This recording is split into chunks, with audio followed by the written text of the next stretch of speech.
नमस्कार, मी मधुसूदन पत्की आणि सगळ्यात महत्त्वाचा प्रश्न आज मी आपल्याला विचारतोय तो म्हणजे महाराष्ट्राचं मुख्यमंत्री नक्की कोण होणार?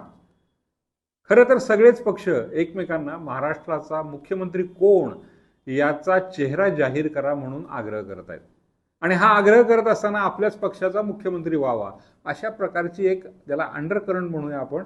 अशा अंडरकरंटमधून आपल्या पक्षाचं एखाद्या व्यक्तीचं नाव सुचवलं पण जात आहे. आता नक्की कोण होऊ शकतं मुख्यमंत्री किंवा कोणाच्या गळ्यात पडेल ही मुख्यमंत्री पदाची माळ याचा आपण विचार करणार आहे. तेव्हा नेमकं तेच या कार्यक्रमामध्ये दैनिक महाराष्ट्र न्यूज चॅनलवर आपण या प्रश्नाची उकल करूया. सध्या आपण पाहिलं की महायुती आणि महाआघाडी याच्यामध्ये तीन तीन पक्ष आहेत आणि या तीन तीन पक्षांचे एकूण एक एक असे 6 मुख्यमंत्री व्हायला तयार आहेत. याशिवाय राज ठाकरे म्हणतात की माझ्या हातात एकदा महाराष्ट्र देऊन बघा. मनोज जरांगे पाटील म्हणतात आम्हाला जर काही मुख्यमंत्री पदाचं किंवा सत्तेमध्ये स्थान मिळालं तर आम्ही आरक्षणाचा विषय सोडून दाखवू. याशिवाय प्रकाश आंबेडकर यांनाही मुख्यमंत्री पदाच्या अनुषंगाने वाटचाल करण्याची इच्छा आहे.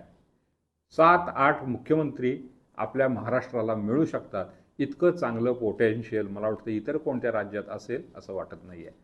असं असताना कोण होईल मुख्यमंत्री हा पुन्हा प्रश्न कायम राहतो. कुठला पक्ष किंवा कुठली आघाडी किंवा युती विजयी होते यावर हा सगळा खेळ अवलंबून असणार आहे.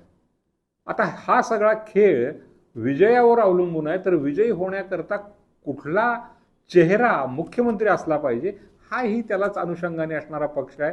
भारतीय जनता पक्षाने ही सवय लागली की पंतप्रधान पदाचा चेहरा हा आहे, मुख्यमंत्री पदाचा आमचा चेहरा हा आहे आणि त्यानंतर लोकांची मतं मिळवण्याकरता त्यांनी 2014 सालापासून मोठ्या प्रमाणात हा फंडा वापरला. एकीकडे योगी असतील, पंतप्रधान नरेंद्र मोदी असतील किंवा देवेंद्र फडणवीस असतील अशा अनेकांना मुख्यमंत्री पंतप्रधान म्हणून प्रोजेक्ट करायचा आणि त्या अनुषंगाने मतं मिळवायचे हा एक भाग होता. त्यापूर्वी निवडून आलेली सगळी मंडळी एकत्र बसायची, सर्वसाधारणपणे कोण आहे कुणाचं नाव एक दोघांची संभाव्य नावं असायची आणि पक्षाचा हायकमांड मुख्यमंत्री ठरवत असे. अर्थात आता ही सगळी पद्धत बदललेली आहे. आजच्या राजकारणामध्ये मुख्यमंत्री कोण असणार आहे सगळ्यात सोपं आपण जर काही विचार करायला गेलो तर एकनाथ शिंदे यांच्यापासून सुरुवात आपण करूया. एकनाथ शिंदे शिवसेना गटामधून एकनाथ शिंदे यांचंच नाव निर्विवादपणे मुख्यमंत्री पदाकरता पुढे केले गेलेलं आहे आणि त्याच्यावर कुठेच काही दुमत असायचं कारण नाही. किंबहुना महायुती यांचं सुद्धा सध्या प्रोजेक्शन हे एकनाथ शिंदे यांच्याकडेच पाहायला मिळतंय. अर्थात बडा भाई कौन ह्याच्यानंतर मात्र बदल होऊ शकतात.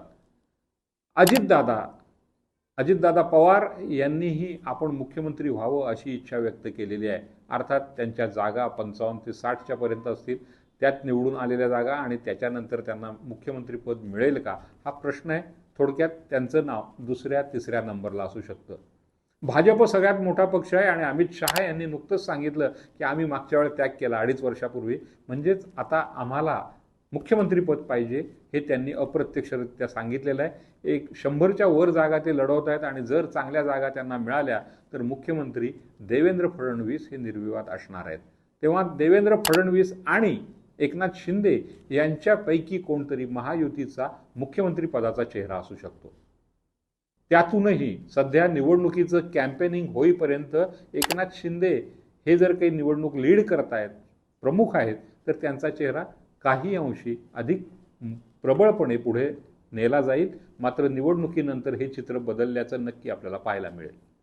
आता महाविकास आघाडीचा प्रश्न आपण विचारात घेतला, मुख्यमंत्री पदाचा चेहरा कोण, तर उद्धव ठाकरे यांनी स्वतःच ती अपेक्षा व्यक्त केली की मला पुन्हा मुख्यमंत्री व्हायचंय. अर्थात थेट मुख्यमंत्री व्हायचंय हे त्यांनी सांगितलं नसलं तरी संजय राऊत यांच्या मार्फत किंवा कोणतरी चेहरा जाहीर करा असं इतर 2 मित्रपक्षांना सांगत त्यांनी स्वतःचं प्रोजेक्शन करायला सुरुवात केली होती. मात्र काँग्रेस आणि राष्ट्रवादी यांनी त्यांचा हा प्रयत्न एका अर्थाने हाणून पाडला. तो काही तसा आत्ता प्रश्न नाही. नुकतंच शरद पवार यांनी पण सांगितलं की निवडणुकीनंतर आपण ह्या प्रश्नावर बोलूया. तेव्हा उद्धव ठाकरे हा चेहरा मात्र उद्धव ठाकरे शिवसेनेचा नक्कीच आहे. मात्र त्याला पाठिंबा किती मिळेल, जागा किती निवडून येतील यावरती सगळं अवलंबून असेल. दुसरा चेहरा नाना पटोले यांचा आहे. मात्र काँग्रेसची एकूणच कामकाजाची पद्धत पाहिली तर एखादं धक्कातंत्रातून नाना पटोले बाजूला ठेवून आणि कोणतरी मुख्यमंत्री होऊ शकतं.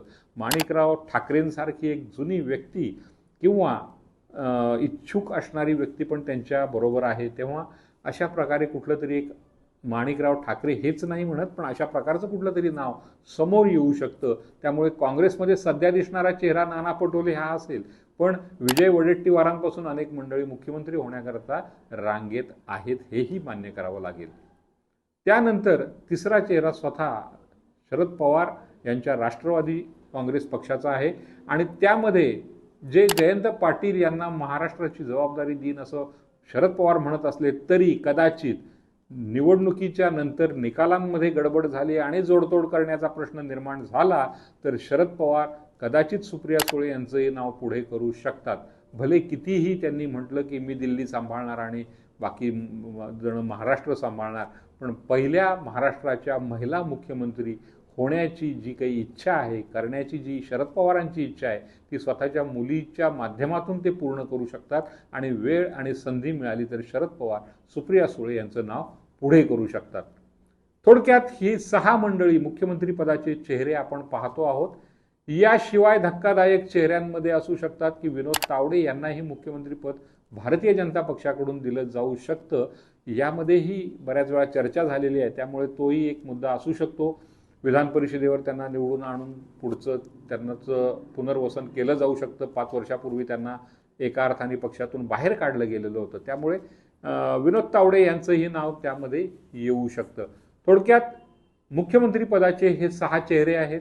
या 6 चेहऱ्यांमधूनच कोणतरी मुख्यमंत्री होणार आहे हेही नक्की आहे.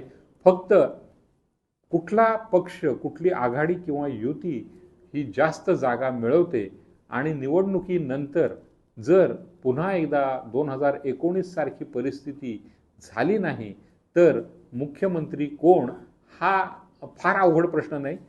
क्लिअर कट मेजॉरिटी असेल तर यापैकीच कोणतरी 3 पैकी कोणतरी किंवा या दुसऱ्या युतीमधल्या 3 पैकी कोणतरी हा होणार आहे. तेव्हा आपण या प्रश्नाची उकल करण्याचा प्रयत्न केलेला आहे. यावर तुमच्याही प्रतिक्रिया अपेक्षित आहेत. तुम्हीही कोण होऊ शकतं मुख्यमंत्री यांची नावं पाठवली तरी आपल्या प्रतिक्रियेमधून नक्कीच स्वागतार्ह आहे. मी इथे थांबणार आहे, मात्र पाहत राहा नेमकं तेच हा कार्यक्रम आणि या कार्यक्रमावर प्रतिक्रियाही व्यक्त करत राहा. आमचा हा कार्यक्रम लाईक करा, सबस्क्राईब करा, शेअर करा आणि पुन्हा पुन्हा भेटत राहा. धन्यवाद.